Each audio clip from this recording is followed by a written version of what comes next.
What is the most NSFW history fact that isn't taught in school? Unit 731. It was a biological and chemical warfare research and development unit in Japan. It's experimented on people with said chemicals and diseases during the Second World War. For anyone interested, here's the Wikipedia link to it, but be warned, there's some real depressing and anger-inducing stuff in there. I'm kinda more pissed off about how the US ignored and dismissed the victims. All that talk about being the good guys, and we do like that. Hey, we needed to get the research done by the Germans and Japanese before the Russians did, so we had to give a lot of bad men who should have been hung pardons. I wish I could put sarcasm behind that, but that is exactly the government thought, and it is pretty disgusting. Catullus wrote Latin poems about mouth-raping folks using astonishingly perfect meter 2,000 years ago, and they only survived to this day because a few horny monks in northern Italy kept them around. Catullus needs to be on epic rap battles of history. Ironically, I was taught about him in school. I took Latin in university, and my professor was this frail little old lady and a Catullus fangirl. She was also a firm believer that you can't study a language while only learning the flowery PC words. Real speak was taught. Lol. Pompeii had a bunch of pornographic imagery around town and in its bathhouses. Actually, they had graphic acts posted in the brothels of what was done in that room. This is the kinky room. Whoa. The brothels of Rome would often employ the offspring of its prostitutes. No, we don't do oral in this room. Go see my mother down the hall. The early Cebuanos practiced a bizarre sexual custom called palang, which means genital stretching. This involved the wearing of pins by men and the gradual opening of among women starting at the age of 6. The whole process was complicated and painful, to say the least, especially for men. According to Antonio Pigafetta, Visayan men adorned their private parts with pins known as tugbik. These pins, with a gold or tin bolt as large as a goose quill, were inserted crosswise near the head of the same sexual embellishment was used by other Asian men from Borneo and Thailand, where it served as a status symbol. The early Cebuanos, in contrast, made the pins available for all men regardless of social standing. What the actual? Copied from another post, but it fits. Literally unsafe for work. In the 1920s, radium had recently been discovered, and it was seen similarly to how titanium is seen now. People back then didn't know that radiation was harmful. In fact, many thought it was healthy. Just like today, many radium-branded products back then quite fortunately contained no such radium. Such examples include radium toothpaste, radium condoms, radium shoe polish, and radium starch. Some unfortunately did. Some were in practicum harmless, such as watches that had radium-coated paint that glowed in the dark. The production of these, however, didn't last too long, as the women who painted these watches would lick the brush to get them to a fine point. This actually was the case that led to workers being able to sue for unsafe or abusive working environments. Other companies had products that were all in all quite disturbing. One such company thought it would be a good idea to make a little pouch for men to store a fair amount of radium right up against their reproductive organs. This product was called the Radiendocrinator. Then there were energy drinks that were essentially irritated water. This water contained substantial amounts of radium and thorium, and was aptly called Radithor. This was the product that actually put a stop to radium being used in medical products. Eben Byers, a rich and eccentric industrialist, drank 3 bottles of this stuff daily. When he died, the headline on the Wall Street Journal was "The radium water worked fine until his jaw came off."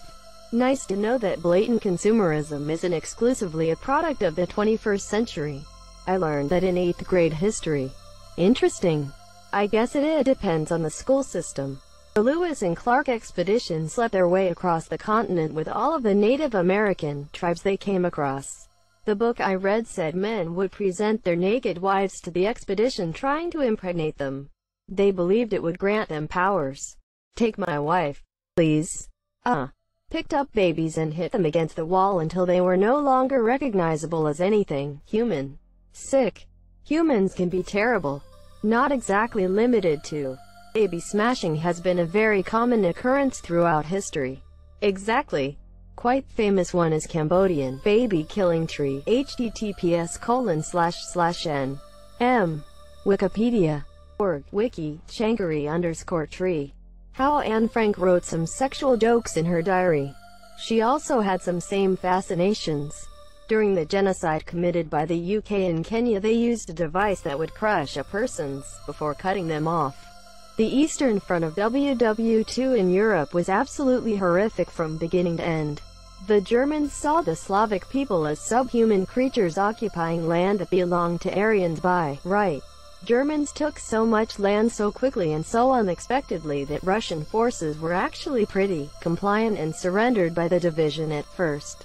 Germans usually marched these guys to death and then essentially interned them in pastures and left them to elements. Villages of civilians were burned, the inhabitants interred, shot, or simply made to walk out into the wilderness. Once Stalin caught on that Hitler had betrayed him, the Russian retribution was mind-bendingly cruel. There is an account of the Russians overrunning a German field hospital. The incapacitated were thrown from the second-story windows, soaked with water in the dead of Russian winter. There is an account of German officer making his way through a field and being perplexed by how uneven the ground was. He looked down, and beneath the snow and frozen grass, frozen faces stared back at him. The Russians had captured a group of Germans, made them lay in a row, and again doused them with water to freeze them. They made a road of frozen bodies for their tanks.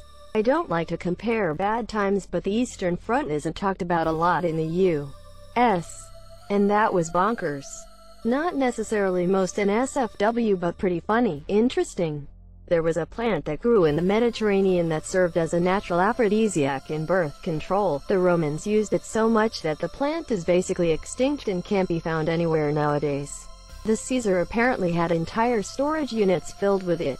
Romans. They had all the fun. Now we gotta take pills who more often than not lead to serious health issues. I don't understand why the plant wasn't cultivated in large quantities like how other crops are. The horrors of Marad al-Numan during the Crusades. Crusaders ran out of food, so they ate the village people. The rape rampage Columbus and the Spaniards went on when coming to North America. Of course. Men that had been at sea for months without any female contact. They were let loose on a consequence-free females in America. I mean, they probably raped each other on the ship too. Who knows? History is wild. You're probably right. Disney left out on the best parts of being a pirate. How body snatching was taken to a whole new level during Georgian and Regency times. Medical schools in those days were desperate for bodies to use in anatomy classes, but the demand was much higher than the supply, as it were only the bodies of executed murderers that could legally be used. So the schools hired body snatchers to do the dirty work. It led to a massive movement of bodies being dug up.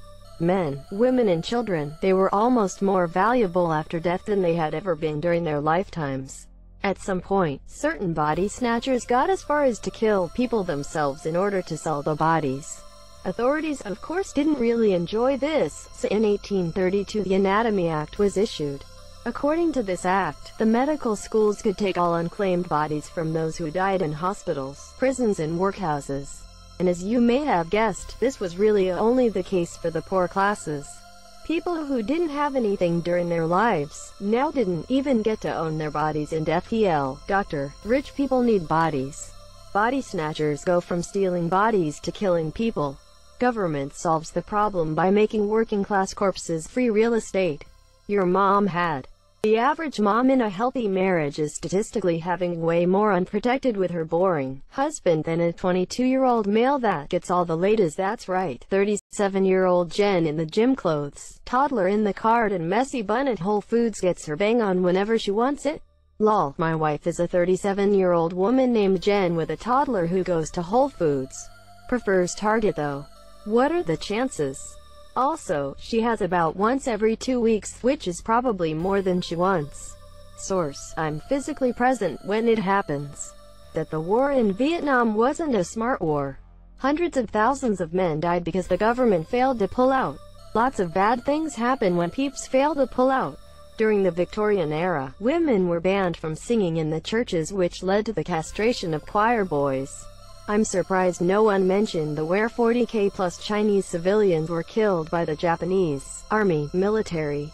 Did a presentation on it in high school, one of the saddest research I've ever had to do. I mean, I don't know about you, but that was one of the things I was taught in school. The USS Bofin sank an unmarked Japanese cargo vessel and killed 767 school children. I love subs, and I'm not judging the sailors who had to make a call without intelligence to back up the contents of the ship, but it's a bit hard to stomach. Maybe not totally NSFW, but still pretty awful. Leonardo da Vinci was arrested twice but was released both times because no witnesses showed up to testify. Thomas Jefferson raped his 14-year-old slave, Sally Hemings. Evidence of this is somewhat thin. The original rumor was spread by a scandal journalist who TJ denied a job as postmaster. While DNA evidence connects the Jefferson line with the Heming line, this could have happened any time over the last 200 years. But people like to believe in the most scandalous option, so this theory proliferates. Operation Midnight Climax TLDR, U.S. government hires workers to dose unsuspecting clients with LSD to study mind control capabilities. And it gets worse. In ancient Rome, it was extremely common for grown men to prefer the company of young boys. And, when they found one they were particularly fond of, they'd castrate them. It was commonplace to have orgies consisting of grown men and young boys. Yet were still considered taboo. Lol. What actually happened to Pocahontas? There was a lot of Marie Antoinette incest rumors being publicized at the time of the Revolution, as part of the propaganda against her. That old street. Nick is the patron saint of prostitutes. Homosexuals were not liberated during WW2. Native American women would sleep with African men because they believed it was good juju. When you need that voodoo, get down with the juju. Gandhi slept naked with young girls in bed. My neighbor was Japanese. She lived in one of the outer villages. She told us stories of what she saw after the bomb was dropped. She would walk in the direction of the city. They saw bodies upon bodies lining the streets. And the smell was indescribable. Image you haven't eaten in a couple of days and you smell human bodies cooking.